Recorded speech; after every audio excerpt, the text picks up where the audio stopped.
اور چوتھے نمبر پر کہیں گے ہم قیامت کے دن کو جھٹلاتے تھے کہ موت ہمارے سر پہ آ گئی۔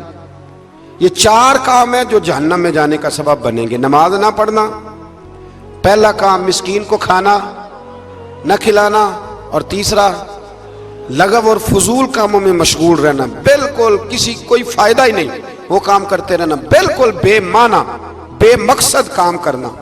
اور چوتھے نمبر پہ کہیں گے کہ ہم قیامت کے دن کو، آج بھی کچھ لوگ کہہ دیتے ہیں کہ مریں گے تو دیکھی جائے گی، مثلا کیا دیکھ لیں گے آپ؟ اتنی بڑی جرت، اتنی بڑی، اللہ تعالی ہمیں سمجھنے کی توفیق عطا فرمائے۔ سورۃ القیامہ شروع ہو جاتی ہے جی اس سے آگے۔ اس سورہ مبارکہ کے اندر اللہ تبارک و تعالی نے ان لوگوں کے بارے میں جو آخرت کے منکر ہیں، اللہ تعالیٰ نے قسم ذکر فرما کے ارشاد فرمایا، کیا انسان نے یہ گمان کر رکھا ہے کہ ہم مرنے کے بعد اس کی ہڈیوں کو جمع نہیں کریں گے؟ کیوں نہیں؟ ہم اس بات پر قادر ہیں کہ ان کی انگلیوں کے پورے جیسے پہلے تھے ویسے ہی بنا دیں گے، یعنی انگلیاں تک تمہاری جمع کر لی جائیں گی، انگلیاں تک۔ قیامت کے دن تمہیں کسی کی قبر کھلی تو اس کو دیکھا کہ ہڈیوں کا پنجر بن گیا، لیکن اللہ اسے بھی قیامت میں جمع فرمائے گا دوبارہ سے۔ اور وہ مثال میں تیسرے چوتھے پارے میں دے چکا ہوں، جب حضرت ابراہیم علیہ السلام